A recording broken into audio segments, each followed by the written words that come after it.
Hendrix Cuno publicó a petición de una señorita secretaria que llegó a conocer, obviamente por correspondencia, que lo relacionaba con la sociedad limeña, la sociedad académica limeña de los años 20. En sus primeros trabajos que él publicó y que estamos haciendo una especie de un comentario, fueron publicados en la revista Neosei, una revista que hacía época en la Alemania de su época y que hablaba mucho de las famosas tierras distantes del mundo europeo, que lo conocían los alemanes como Das Ausland. El señor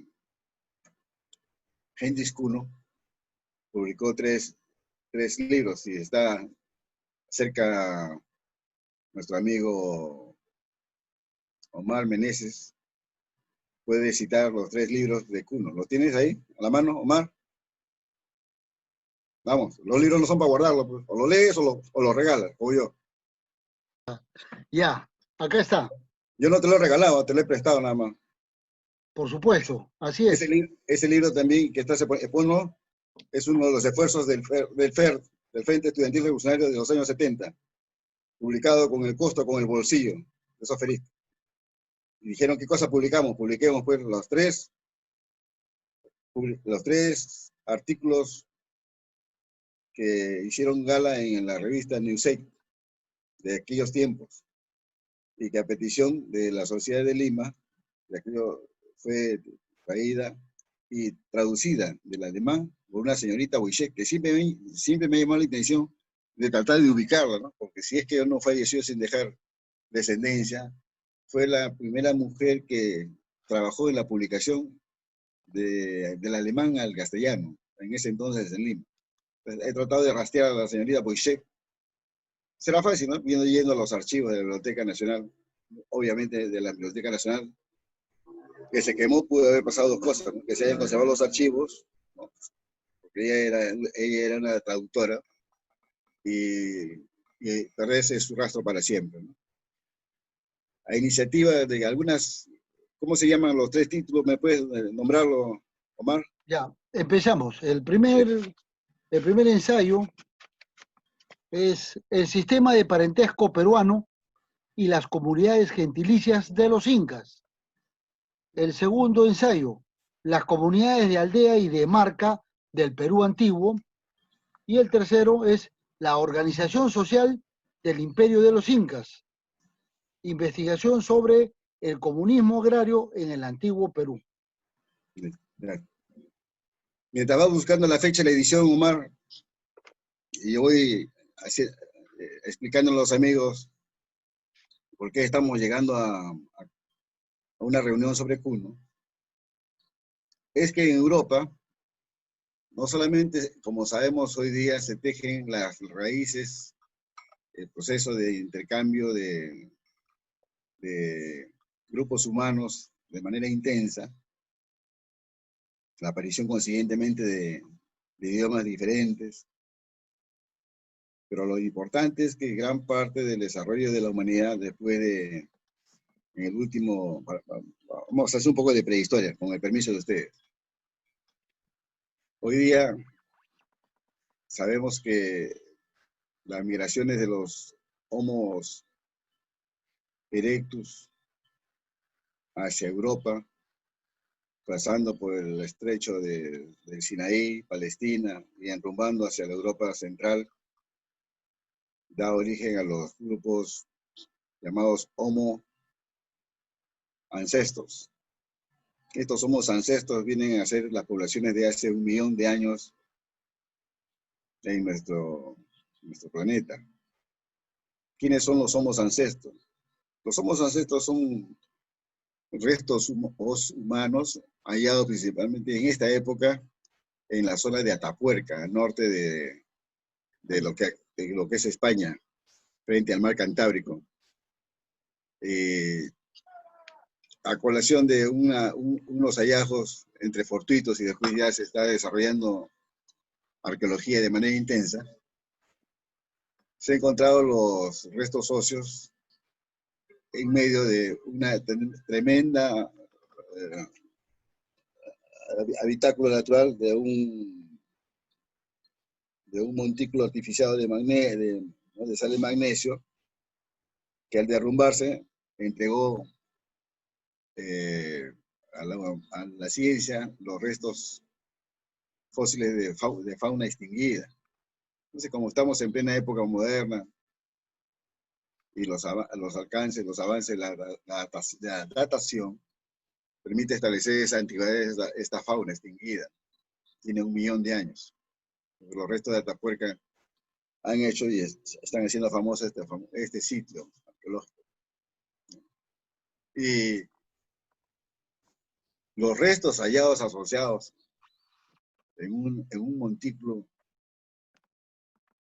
prominente cuando se intentaba hacer una extensión del ferrocarril en esa zona que le estábamos comentando, se halló casi de manera azarosa, producto del corte que se hizo para romper la trinchera para hacer el ferrocarril, un yacimiento de restos.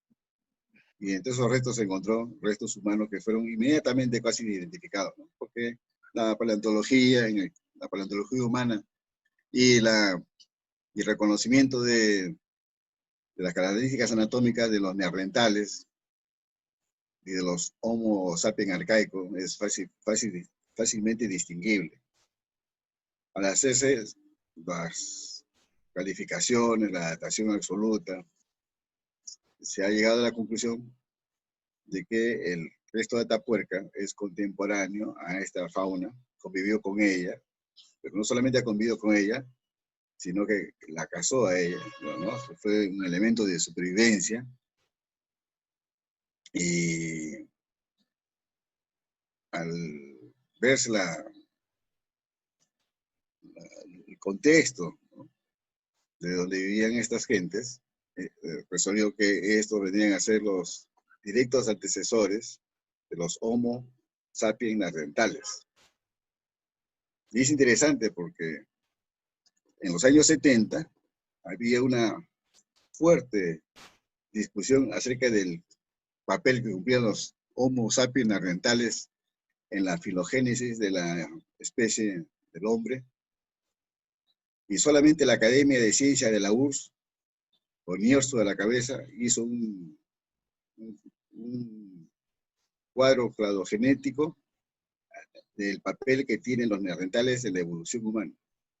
No los puso al margen de la especie, sino lo puso con una flecha, como que si hubiese sido una subespecie, Homo sapiens neandertal, de un Homo sapiens rumbo a ser Homo sapiens moderno.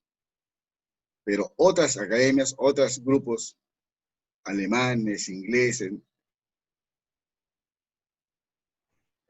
franceses, algunos, y no menciono por ahora los estadounidenses, colocaron que eso era imposible, que los neandertales no eran humanos, siguiendo la famosa, ¿no?, época de quererlos, como se dice, ningunear en el proceso de la evolución de la especie. Pues entonces hoy día han pasado más de 50 años, y si ustedes observan el libro de Niersto, El origen de la familia y el origen del hombre, acá, publicado por la Academia de Ciencias de la URSS en 1972, fue la primera publicación en español. Ahí se encuentra el cuadro evolutivo, que es materia en parte de nuestra investigación del día de hoy. Se establece una línea evolutiva y el lugar que le corresponde al humano. El famoso libro de Niersto, Es decir, está sentándose las bases de que una especie obviamente puede venir no solamente de otra, sino que tiene características que deben haber tenido las primeras agrupaciones humanas sobre la faz de la Tierra. Y los neandertales son los antecedentes directos del hombre antiguo actual. Y además, los Homo sapiens neandertales también están fijados su antigüedad en Europa, casi toda Europa central, en Francia, en Alemania, y también en el Asia Menor, principalmente en la zona de Irak, los restos de Shanidar, ¿no? Este Homo sapiens neandertal ya enterraba, su muerte ya tenía prácticas y desarrollaba actitudes pues, humanas, ¿no? Apenas de la pérdida de ser querido, del rito, de la inhumación del resto, y además alcanzaron a colocarle su pertrecho, ¿no? Su aguinaldo de la vida futura, su guirnalda, motivo por el cual esta gente no solamente honraban a sus muertos, sino que también le ofrecían, ¿no?, la ayuda para sus viajes posteriores, ¿no?, haciéndole una serie de unas guirnaldas de plantas, de flores. A través de esas cosas, en los años 50, había uno muy conocido, los arqueólogos extrajeron los restos y al análisis de polen se pudo saber que esas plantas habían sido traídas de muy lejos, pero además ha servido para fechar a través de pruebas de carbono y palinología. Pues esa sociedad que estamos hablando, que eran ridiculizadas a fines del siglo XIX, como que eran imposible que estas personas pudiesen haber existido, a pesar de que la prehistoria reconocía una etapa del desarrollo de la técnica de la confección de herramientas de piedra, que se llamaba la edad musteriense, venía a ser la etapa humana entre el paleolítico inferior, que comenzó hace unos 1.000.000 de años, con Atapuerca, las partes más desarrolladas que vendrían a ser el hombre de Mauer, el hombre de Tautabel, el hombre de Cromañón, consiguientemente también el desarrollo de las culturas que se extinguían en Asia, que serían el Sinanthropus pekinensis y el hombre de Java, el Homo solonensis. Todo ese era el ambiente académico de aquel entonces, a fines del siglo XIX. En muchas cosas negándose, primero la antigüedad de la especie, que ya no forma parte de una conversación del día de hoy, sino las imposibilidades de que no habría una especie que pudiera haber producido herramientas, que las especies no tenían desarrollo cerebral, consiguientemente no podían producir cosas inteligentes, no eran inteligentes, no tenían lenguaje. Si no tenían lenguaje, ¿cómo podían expresar sus emociones? Si no tenían emociones, simplemente eran bestias. Después, hoy día, todas esas apreciaciones, esa carga subjetiva ¿no?, del aprendimiento con estos hallazgos, ha permitido poner las cosas en su sitio, ¿no? En primer lugar está la Academia de Ciencia de la URSS, ¿no?, que siguiendo la premisa de la evolución humana a partir de una especie de primates antropoides altamente desarrollados, en su trabajo del papel del trabajo en la evolución del mono al hombre.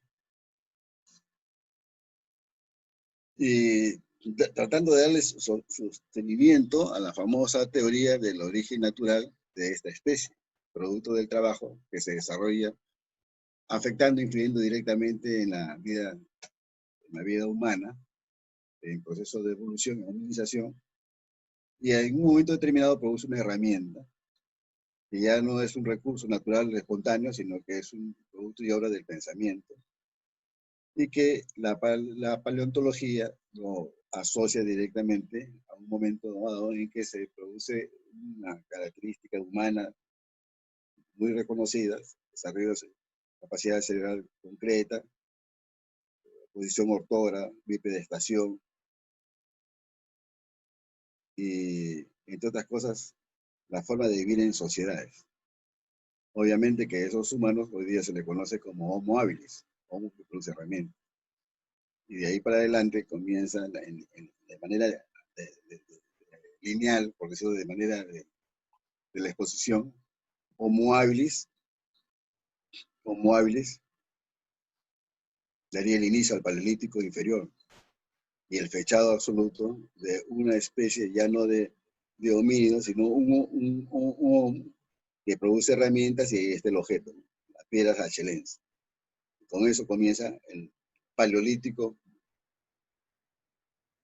como una era cultural asociada a herramientas, más demostrado por los análisis del desarrollo anatómico de los fósiles.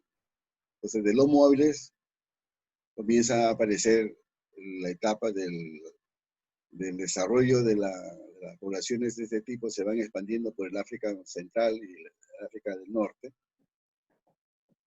y consiguientemente los grupos atraviesan el cieno, el barro, de la gran etapa de la zona de África que se conoce como el nombre del Gran Rift, y ese paisaje de aquellos tiempos, de hace 2 millones de años atrás, el mundo no era igual que lo conocíamos ahora. Estaban en avenimiento ya la etapa de los grandes glaciales que cubrirían casi toda Europa. Y ese Homo habilis transitó, como debieron haber transitado sus anteriores ancestros, los afarenses, dejando impregnadas sus huellas en la toba volcánica, que han sido datadas, que demuestra que ya para ese entonces, los ancestros hace 1 millón de años antes, ya caminaban erguidos, practicaban la bipedestación, pero su cerebro era muy pequeño porque los cráneos encontrados hablan de una relativamente fuerte presencia simiesca. Entonces, en esa etapa previa al hábiles también muy fecunda para conversar, pero no es el tema. ¿A dónde quiero llegar? Ahora se trataba de explicar el origen de la familia, cómo surgió la familia. Entonces los primatólogos soviéticos, de la Academia Soviética, que era la que imponía la parte equidistante de aquellos que negaban esa etapa evolutiva, que no existía para ellos, la Academia de Ciencias de la URSS más la Academia de Ciencias de China, de la actual República Popular de China, no tuvieron sus investigaciones. Claro, el peso específico de estas investigaciones, de estas instituciones, no son cosa aislada de la voluntad de los partidos. Los partidos comunistas, imbuidos del apego ideológico a la doctrina de la evolución dialéctica de la especie, la cultura, el camino estaba cercano a escoger las premisas de 2 clásicos del marxismo, aparte de la iniciación de Karl Marx en su doctrina, acerca de que nada de lo que produce el hombre le es desconocido, y el trabajo de su correligionario y amigo de Federico Engels, de que si él no tiene nada por tratar de conocerlo, habría que ver cómo se puede llegar a conocer la etapa primigenia donde apareció la humanidad. Porque una de las encuestas generales en el mundo de la época del siglo XVIII es que se hablaba de que no había pasado humano. El pasado más próximo era lo que le entregaban por obra y gracia de los escritos de los clásicos de Roma, de Plutarco, obviamente los clásicos de la extensión de Julio César en su campaña de las Galias, los tratados de investigación, los tratados de las viejas tradiciones historiográficas griegas, ¿no? De Heródoto, Tucídides, Jenofonte. El empeño de querer negar la posibilidad de que exista un inicio, un origen. Esos los trabajos se llaman el origen, ¿no? El origen del hombre, el origen de la vida, el origen de la sociedad humana. Cuando se produce la presencia de tratar de investigar la sociedad humana, los trabajos pues, que hemos recopilado de las tradiciones latinas, solamente dan un manto de que se hablaba de que una forma de existencia del matrimonio correspondía a la etapa monogámica y probablemente etapas anteriores, que no se conocía por ustedes, ¿no? Una etapa de poligamia y una etapa presuntamente en cual la mujer tenía varias posibilidades de ejercer su actividad abierta sin ningún tapujo con diferentes varones, la poliandría.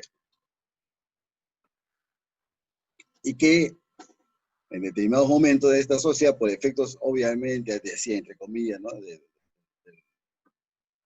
del tabú y del rito religioso, se fueron seleccionando formas nuevas para poder prosperar en la idea del matrimonio civilizado, tal como lo entendemos.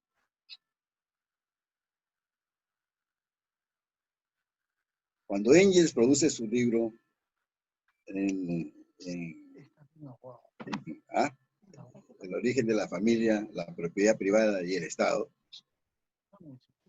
quiere hacerle un homenaje en vivo a una tradición de los famosos trabajos iniciales acerca de el desarrollo del conocimiento en torno al origen de los hombres y de las sociedades.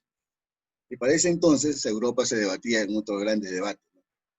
Acerca de que el matrimonio no tiene cambios, la sociedad humana no tiene cambios, y por último solamente podemos contentarnos con monogamia, poligamia y probablemente de manera azarosa, fortuita, la poliandría.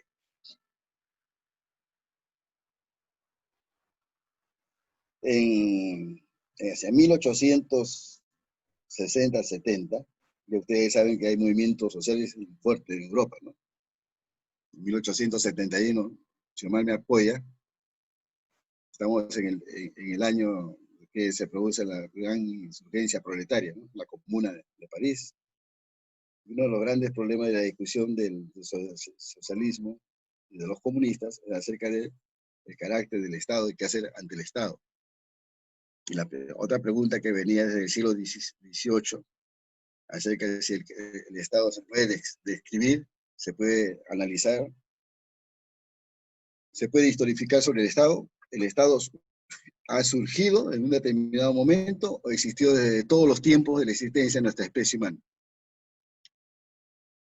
Entonces, pues nos retraemos a pensar que si pensamos en que el Homo habilis tiene 2 millones de años, que es la cúspide del desarrollo de la hominización producto del papel del trabajo de un mono antropoide que produce herramientas y que si Richard Leakey diga Homo habilis, entonces quiere decir que en esos tiempos se puede pretender decir que en esos tiempos pues, de esta especie que va a cubrir todo el desarrollo de la población de la Tierra, desde África pasando por la Palestina y rompiendo Europa hasta llegar al Cantábrico, esa gente pues que estaba asociada a una vida en los inicios de la humanidad. Por lo tanto, ahora es fácil de decir, pues, ¿cómo usted va a especular que el Estado ha existido desde siempre? ¿Qué Estado podría haber ahí? Pues esa es la primera fase que los socialistas, con ella a la cabeza, llamaban comunismo primitivo. La primera etapa del desarrollo social. Pero no bastaba decir simplemente comunidad primitiva. Después haría los seguidores de ellos. Sino que el asunto, tratar de explicar si eso es así, en qué manera aparecen las formas de la vida social post-medioevo, época moderna, en que predominantemente es monogámica. En 1871, en esos años previos, 10 años antes, mucho antes, en América, ingresa a la historia de la humanidad, a la academia, ¿no? Por el efecto de su autoformación, en el sentido de que él se exigía a sí mismo la experiencia de convivir con grupos humanos, patrias, tribus, y una gran confederación que habitaba en la frontera entre lo que hoy día es Estados Unidos de Norteamérica, la parte de la costa este de Nueva York y el Canadá del Este, una tremenda agrupación gentilicia. Y este señor, que se llamaba Lewis H. Morgan tuvo la oportuna idea, ya que era agente, negociador y observador del gobierno en Washington, de tratar de observar algunas conductas de los nativos de esa zona, que conocíamos con el nombre de los iroqueses, que estaban subdivididos en grupos, ¿no? Los Onuga, los Shayaga, los Onaga, los Senecas.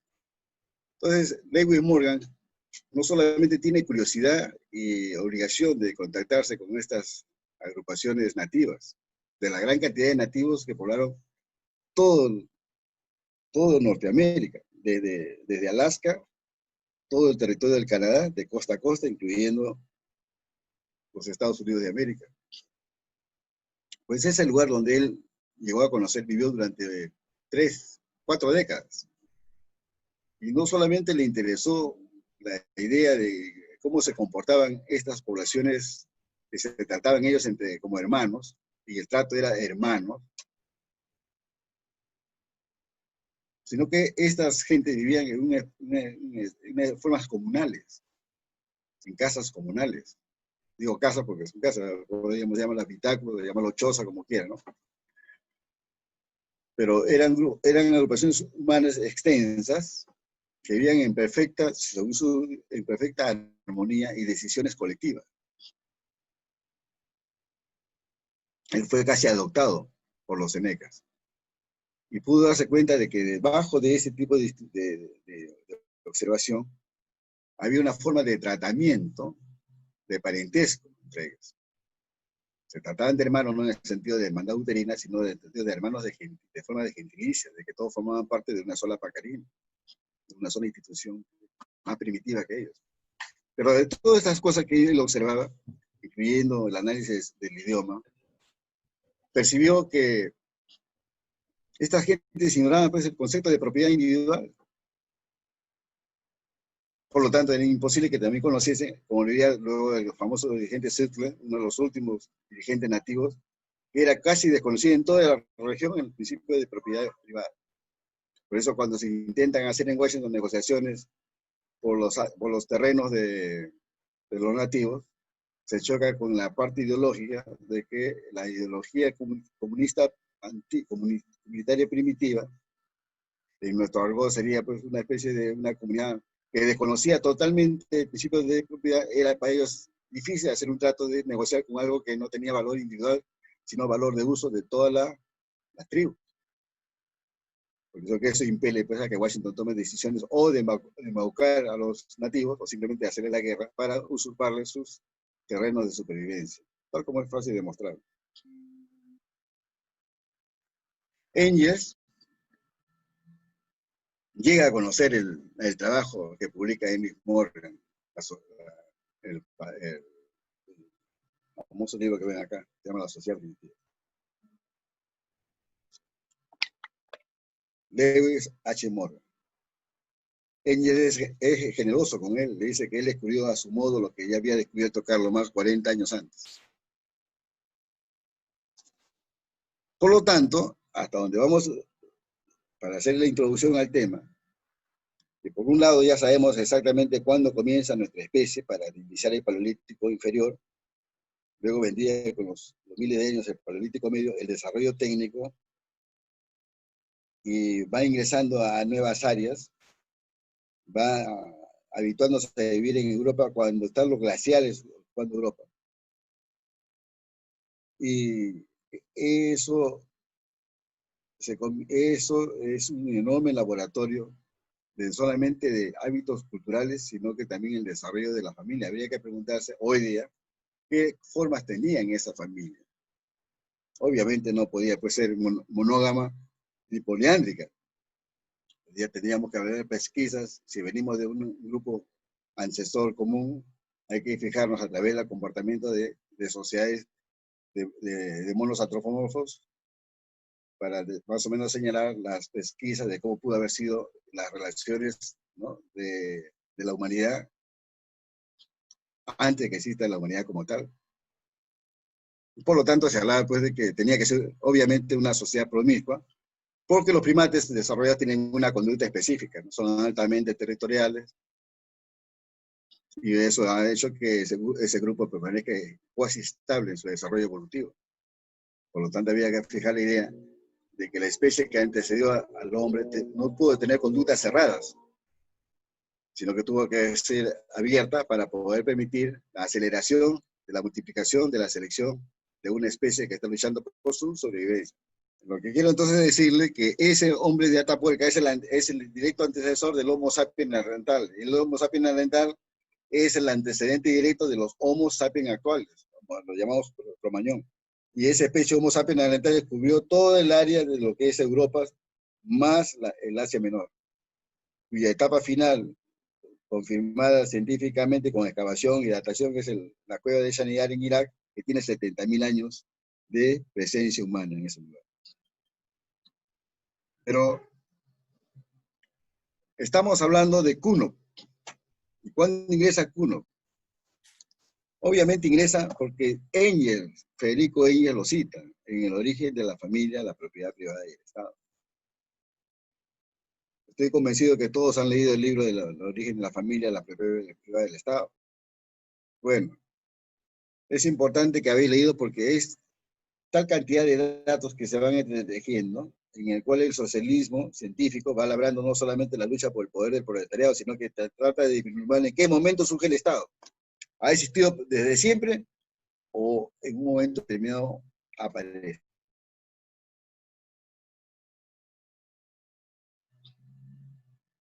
Por lo tanto, había que investigar no las formas culturales y el desarrollo de la familia como se encontraba en Europa, producto de la gran diferencia entre las tendencias de Bachofen y Marlena, porque había etapas en que el desarrollo de la familia, tal como describe Tácito, ¿no?, el comportamiento de la sociedad como lo hace Hesiodo, Plutarco, ¿no?, Julio César, cuando describen a la sociedad humana, es que solamente se reconocía el matrimonio monogámico.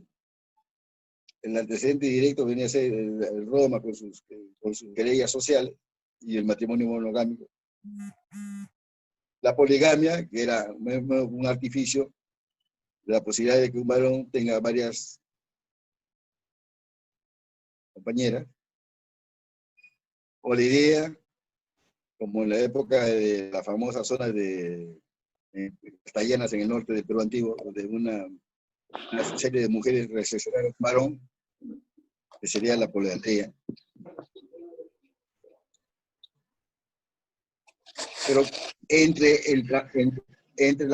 la pasión de demostrar el origen de cómo surge pues la decomposición de la sociedad humana para llegar al desarrollo de la comunidad primitiva, luego el feudalismo, luego el esclavismo, el feudalismo, tal como lo conocemos como formaciones económicas, habría que sentar las bases de cómo se produce, cómo se digrega la comunidad antigua primitiva. Y ahora podemos considerar que el Paleolítico inferior, producción de herramientas, capacidad, es una época. Y con eso se inicia la sociedad humana tal como la conocemos, pero había que preguntarse qué tipo de relaciones de parentesco existían y qué tipo de relaciones comunitarias existían. Entonces no podía ponerse la etapa final de desarrollo humano que hablan pues, los romanos, sino que antiguamente había un tipo de relación más básica. Entonces le llaman la relación básica individual, sería la relación de la promiscuidad. Entonces, en el Paleolítico inferior debe corresponder a una etapa inferior. Por lo tanto, ya para dar... Y al darse por consiguiente de que existe ya pues un pasado demostrado por la evolución humana de sus capacidades craneal, su adaptabilidad, sus fenotipos, su variabilidad fenotípica, y la presencia de flechados y formas del desarrollo técnico de la confección de la piedra que va del Paleolítico, luego al Mesolítico, Neolítico, ¿no?, Eneolítico, hasta la época de la edad de los metales, etc. No solamente se puede seguir eso, sino que ahora se puede intentar reconstruir cómo pudo haber formado parte esa sociedad. Pero en Europa, como dice Engels, no había mucha preocupación por saberlo, porque se daban por satisfecho de que solamente existen tres cosas de forma de comportamiento social. Pero con el hallazgo de Lewis Morgan, la sociedad primitiva, las líneas de consanguinidad, se descubre que él dice, ¿no? Existe una relación en que todos unos varones son compañeros de diversas mujeres, como diversas mujeres son compañeros de otros varones. Existe lo que se llama matrimonio cruzado de grupos. Hoy ya sabemos, pues, ¿no? Matrimonio, previo matrimonio por promiscuidad, luego vendría el matrimonio por selección, la selección y clasificación, la parte clasificatoria y descriptiva de la familia, ¿no? El papá, el abuelo, la abuela, ¿no? Por dos líneas, por una línea de género y por otra línea de tiempo que impide la ley de la promiscuidad, tabús. El momento consiguiente sería el matrimonio cruzado, ¿no? Matrimonio Punalúa,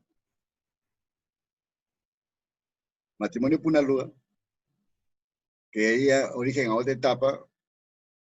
Y ese matrimonio Punalúa era el matrimonio cruzado entre gente que se consideraban hermanos entre ellos porque formaban parte de la misma gens, pero a la vez había reglas en el interior que impedían que hermanos uterinos se uniesen, especificando el tremendo papel que cumplía la mujer, la matrona de la gens. Por eso es que Engels y Morgan señalan que hay que comenzar a estudiar la gens, o sea, la gens, la familia. Todo comunista debe tratar de explicárselo a ellos, porque solamente a través de ese análisis puede, consiguientemente, tratar de resolver el problema cómo surge el Estado. Ahora sabemos que el Estado no es de todos los tiempos, por lo menos ya por ahí estamos de claros. Entonces, matrimonio tiene evolución, pero ese matrimonio por evolución solamente concilia en Europa los lazos de matrimonio, un hombre y una mujer, un varón, varias mujeres, pero no entendía ni podía pensar que existía una etapa que estaba ausente en Europa, que Morgan lo descubre en las relaciones de parentesco entre los iroqueses. ¿Cuál era? Que tenían matrimonios cruzados, de los cuales tenían dos sistemas clasificatorios. Un sistema de clasificación acerca de su papel en ascender o descender de un misma gens, o también en la acción de la descripción, qué papel cumple, ¿no? la idea del abuelo, del tío, el hermano del tío, etc. O sea, existía dos sistemas de clasificación, un sistema de clasificación y un sistema descriptivo. Eso era desconocido en Europa. Y sentenció de una vez y para siempre que en Europa faltaba lo que en América había descubierto Morgan, el matrimonio por grupos, que era el comportamiento usual de todas las familias, que poblaban América. Por eso que dice, en toda América del Norte casi todos tienen, pero han llegado a una etapa superior de la etapa Punalúa. No solamente se conforman con ser hermanos fraternos entre grupos de un mismo origen, impedidos de unirse a través de vínculos uterinos,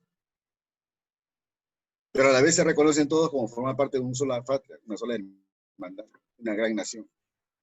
Y esas naciones se reunían esporádicamente cuando sus tierras se encontraban en peligro, o tenían que iniciar pues, su proceso de cambiar el territorio para poder seguir sobreviviendo. Los grandes sachems. Eso era desconocido en Europa, pero este libro, cuando llega a manos estos escritos de Engels, se alborota, como dicen, ¿no? Se alborota Europa, porque un socialista estaba dándole la respuesta, y sin querer, Morgan estaba dando el eslabón que faltaba en la cadena evolutiva de las relaciones de parentesco en Europa y de la evolución del matrimonio. No solamente había matrimonio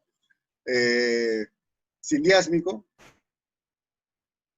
sino que se encontraba en la práctica, en la observación directa, una etapa anterior que se llamaba la etapa del matrimonio por grupo, que explicaba, entre otras cosas, las grandes relaciones que tenían todas las comunidades, lazos de consanguinidad. Y bajo esos lazos de consanguinidad, se encontraba la clave del desarrollo de la sociedad y el origen del matrimonio. Es decir, para hablar de matrimonio no se puede hablar más que de matrimonio por grupo, que viene a ser la etapa más selectiva de las mujeres al frente de la G, que va a prevalecer lo que conocemos como el derecho materno. Y que en Europa se le veía rasgos o pinceladas de la historia europea en el cual las mujeres, tal como lo relatan los historiadores antiguos, ejercían un gran poder en las comunidades, las famosas matriarcas. pero no era una imposición divina, sino era el producto de la evolución de nuestra sociedad. Para terminar esta introducción al tema, quiere decir entonces que Kuhn comienza a publicar cosas que él había estudiado también basándose en su dinamismo académico de analizar fuentes. Y encontró que algunas características que tenían esas observaciones que había hecho Morgan también se aplicaban en algunas conductas del hombre americano, principalmente del antiguo peruano. Y a través de crónicas, siguiendo la metodología de las crónicas, hablando de un Garcilaso, hablando de los elementos de Ciesa, de Herrera, algunas comparaciones de este autor, que hace poco se ha encontrado un documento, Omar, ¿te acuerdas que te comenté? Que se ha encontrado un documento de un historiador, ¿no? Que ha sido restituido, que fue probablemente leído en el original por estos clásicos de Europa, ¿no? Principalmente en la época de Kuhn.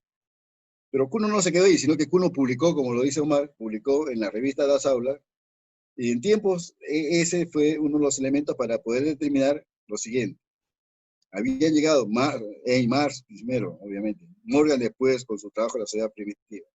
Y Engels, cuando pone al colofón en su primer prefacio, que dice, para mí este es como un testamento del inicio del materialismo histórico, la ciencia del materialismo histórico, es que ahora puede vislumbrar que corresponde a una etapa del desarrollo social, una forma también de desarrollo de la familia, y que debajo de esas formas aparentemente desconocidas se encuentra la gens, y su lenguaje más vivo es la endo-exogamia, la posibilidad de generar descendencia, exceptuando los hermanos uterinos. El resto son fátidas que consiguientemente tienen grado de descripción o clasificación que impide que ingresen incesto o formas de incesto. Se pasa al matrimonio por grupos, el matrimonio por grupos se va haciendo la selección, pero en un momento determinado, y acabo de terminar para darle paso a ustedes, en un momento determinado, en cual en la etapa, una luda accede a la etapa de la selección de varias damas, escogiendo una preferida, una chochera, ¿no? Como Huayna por ejemplo, ¿no? Tenía varias concubinas, pero una era su principal, es la etapa sindiásmica, etapa que dice Engels no ha sido superada en toda América. Y es cierto, he analizado este problema y no encuentro ni una posibilidad de que se pueda existir matrimonio monogámico. ¿Por qué? Porque es impensable, por lo que hemos escrito de América del Norte, hemos estudiado, no existía propiedad privada. Y es más, no existe propiedad privada tal como lo conocemos en el derecho romano, el derecho griego o el derecho sumerio, de la cosa de mí. La palabra de mi cosa, mi objeto, era realmente casi intratable porque no se conocía. Por ese motivo es que el Engels cita a Kuhn en el origen de la familia de la propiedad, porque Kuhn era una de las personas que había extendido el conocimiento a partir de el análisis de las crónicas, y tal como él los entendía, en base a los trabajos de Lewis Morgan. Por eso es que él es un iniciador. Se lee a Morgan en América gracias a Kuhn, quien lo difunde entre los comunistas a partir de la primera internet, ¿no? Al fallecimiento de los clásicos, se expande la información del origen de la familia. Pero ahora habría que preguntarse, ¿y a dónde viene el Estado? Es decir, el Estado comienza a surgir bajo determinadas económicas sociales. Punto primero, el Estado no existe desde siempre, desde todos los tiempos, ni de divino. Se expresa como una formación económica nueva, bajo determinadas coyunturas de un desarrollo histórico natural, y que eso que rompe esas relaciones de parentesco, que serían las relaciones sociales de producción, eso que hace volar en pedazos las relaciones, es este nuevo elemento que conocemos como propiedad. Y sobre ese, ya se dije, ese famoso capitoste ideológico, político, militar que se llama Estado, del cual los comunistas o los que pretenden serlo tienen que tener conocimiento exacto para no incurrir en las famosas tradiciones ideológicas, en el caso de Kautsky, acerca de que el Estado se extingue por vía sola, o el Estado se evoluciona hasta convertirse en la comunidad de todas las comunidades. Entonces, en esta reunión que hemos tenido, eso es lo que yo quería alcanzar, hasta donde quiero dar paso a la intervención.